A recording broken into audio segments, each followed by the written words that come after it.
बिस्मिल्लाहिर्रहमानिर्रहीम। अस्सलाम वालेकुम dear students. First year physics chapter number 2 vectors and equilibrium, और आज हमारा उसमें लेक्चर नंबर 14 है। और लर्निंग ऑब्जेक्टिव जो है वो हमारी एडिशन ऑफ वेक्टर है, और एडिशन ऑफ वेक्टर में आज हम उसका न्यूमेरिकल मेथड डिस्कस करेंगे, जिसको कहते हैं vector addition with the help of rectangular components. तो स्टूडेंट्स अपने लेक्चर का आगाज़ करते हैं। तो स्टूडेंट्स हमने वेक्टर्स को ऐड करना है with the help of a numerical method, जिसको कहते हैं with the help of rectangular components. तो मिसाल के तौर पे स्टूडेंट्स आपके साथ दो वेक्टर्स हैं आपके साथ। एक वेक्टर है ए, और वो है लेट सपोज 30 न्यूटन, और उसका जो एंगल है वो है 15 डिग्रीज, ठीक है। और दूसरा है वेक्टर बी, वो है लेट सपोज 50 न्यूटन, और उसका जो एंगल है वो है 30 डिग्रीज, मिसाल के तौर पे, ठीक है। और हम इंटरेस्टेड हैं इन दोनों के रिजल्टेंट में, ठीक है। तो हम इंटरेस्टेड हैं ए प्लस बी में, लेकिन ये इस दफ़ा जो हम ए प्लस बी करना चाहते हैं, ये हम न्यूमेरिकल मेथड से करना चाहते हैं। ये हम जो है वो ग्राफिकल मेथड से नहीं करना चाहते।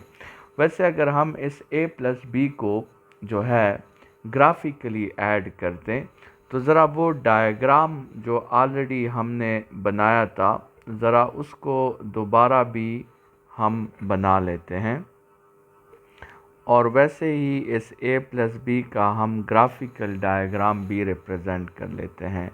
ये x एक्सिस है, वो आपके साथ y एक्सिस है। पहले जो है हमें लेट सपोज वेक्टर a हमने ड्रॉ कर लिया। वेक्टर a हमने कितना ड्रॉ कर लिया? ये हमने 3 सेंटीमीटर ड्रॉ कर लिया, और एंगल इसका हमने क्या रखा? एंगल इसका हमने 15 डिग्रीज रखा। फिर वेक्टर ए के हेड पे हमने क्या किया? वेक्टर बी को ड्रॉ किया, ठीक है। वेक्टर ए के हेड पे हमने ड्रॉ किया वेक्टर नंबर बी को, ठीक है। ये हमने ड्रॉ किया, ये स्ट्रेट लाइन ड्रॉ हो जाए। ये हमने ड्रॉ कर दिया किसको? वेक्टर नंबर बी को, ठीक है। और उसके लिए हमने कितनी लेंथ ड्रॉ की? 5 सेंटीमीटर की, ठीक है। और ये एंगल जो है ये हमने कितना रखा? ये हमने रखा 30 डिग्रीज, ठीक है। और फिर हमने ड्रॉ किया क्या? फिर हमने ड्रॉ किया इनका जो रिजल्टेंट था वो ड्रॉ कर लिया, ठीक है। ये इसका क्या आया? ये इसका आया रिजल्टेंट। अगर हम हेड टू टेल रूल के मुताबिक इस क्वेश्चन को सॉल्व करते, तो हम इस क्वेश्चन को ऐसे सॉल्व करते। लेकिन अब जो हमारा मेथड है वो हेड टू टेल रूल का मेथड नहीं है। अब हमने इसको किस तरह सॉल्व करना है? हमने इसको सॉल्व करना है with the help of rectangular components. तो स्टूडेंट्स, जब आप वेक्टर एडिशन को रेक्टेंगुलर कंपोनेंट्स के हेल्प से करेंगे, तो आपको कुछ स्टेप्स जो हैं वो फॉलो करनी होंगी। तो स्टेप नंबर 1 जो आपका होगा, स्टेप नंबर 1 आपका ये होगा कि रिजॉल्व ऑल द वेक्टर्स।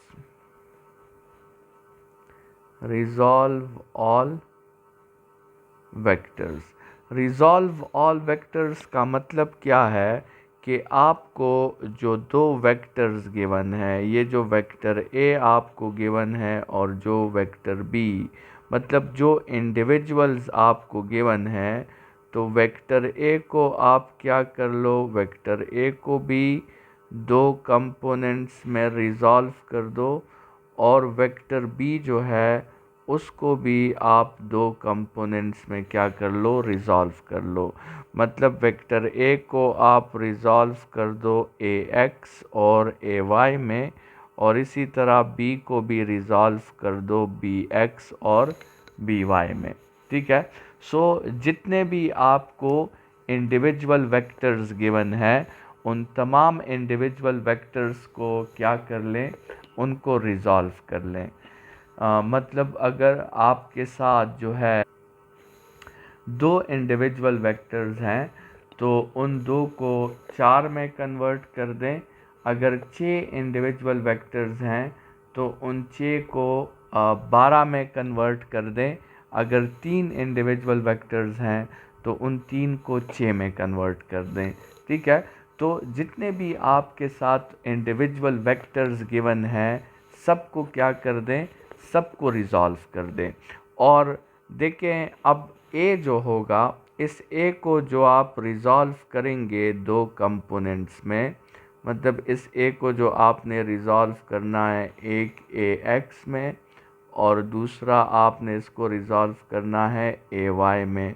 तो ए एक्स का फार्मूला क्या होगा स्टूडेंट्स, वो आपके साथ होगा ए कॉस ऑफ थीटा, और ए वाई का फार्मूला क्या होगा, वो ए साइन ऑफ थीटा होगा। इसी तरह जब आप बी को रिज़ॉल्व करेंगे दो कंपोनेंट्स में, तो आपको एक कंपोनेंट जो है बी एक्स मालूम करना होगा और दूसरा कंपोनेंट आपको बी वाई मालूम करना होगा। तो बी एक्स हो जाएगा बी कॉस ऑफ थीटा और बी वाई हो जाएगा B sine of theta. Students, इस बात पे ज़रा ख्याल आपने करना है कि वेक्टर ए के लिए अपना एंगल है और वेक्टर बी के लिए अपना एंगल है। ऐसा ना हो कि आप वेक्टर ए का एंगल वेक्टर बी में पुट कर दें, तो इसका आपने ख्याल करना है। ठीक है। तो हमने तो वैसे सबको टीटा कहा है, लेकिन अगर इसको चेंज कर दें, इसको टीटा 1 कह दें और इसको टीटा 2 कह दें, तो वेक्टर ए के साथ थीटा 1 आ जाएगा और ये वेक्टर बी के साथ, दोनों के साथ थीटा 2 आ जाएगा। ये जो स्टूडेंट्स पहला स्टेप है कि वेक्टर्स को क्या करें, वेक्टर्स को रिज़ॉल्व करें, ये स्टेप अगर हम ग्राफिकली भी शो कर दें, तो ये स्टेप ज़रा इस ग्राफ पे भी शो करने की कोशिश करते हैं। उसके लिए मैं थोड़ा सा जो है एक डिफरेंट कलर यूज़ कर लेता हूँ ताकि वो क्लियरली आपको शो हो सके। ये जो आपके साथ स्टूडेंट्स वेक्टर ए है, सबसे पहले क्या करते हैं कि इस वेक्टर ए को रिज़ॉल्व कर लेते हैं। तो ये जो वेक्टर ए है, ये आपके साथ दो कंपोनेंट्स में क्या हो गया है, दो कंपोनेंट्स में वेक्टर ए रिज़ॉल्व हो गया है। ठीक है। ये आपके साथ वो दो कंपोनेंट्स हैं। ठीक है। एक आपके साथ ए एक्स है, ए कॉस थीटा, एक आपके साथ ए वाई है, ए साइन थीटा। अच्छा, ये जो आपको वेक्टर बी नज़र आ रहा है, इसको भी दो कंपोनेंट्स में रिज़ॉल्व कर देते हैं। ये देखें आप, ये वेक्टर बी भी क्या हो गया है, वेक्टर बी भी दो कंपोनेंट्स में रिज़ॉल्व हो गया है। ठीक है। और ये जो आपके साथ आर का वेक्टर है, तो इस आर के वेक्टर को भी इस तरह करते हैं। ये थोड़ी सी यहाँ पे हमसे ये वेक्टर ए में थोड़ी सी गलती हो गई, इसको करेक्ट कर लेते हैं।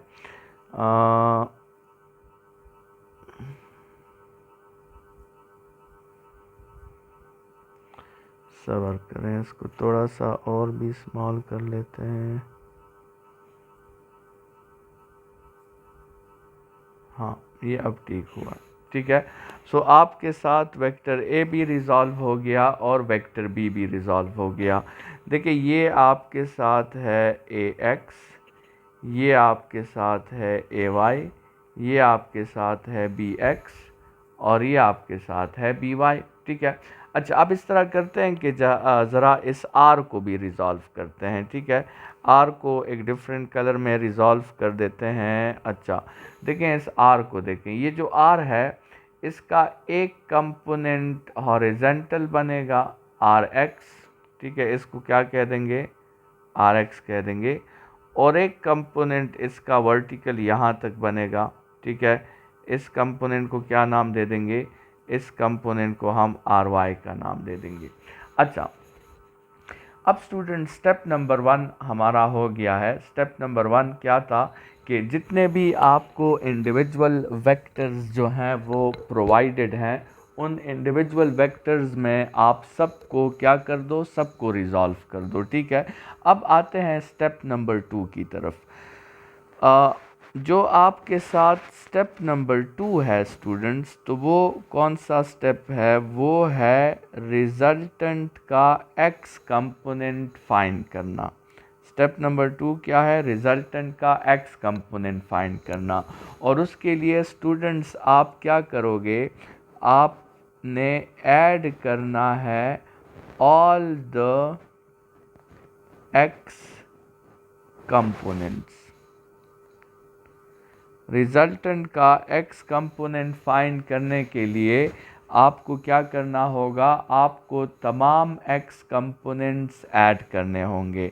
मतलब आपने अगर आर एक्स मालूम करना है तो आपको ए का एक्स कंपोनेंट और बी का एक्स कंपोनेंट क्या करना होगा, ऐड करना होगा।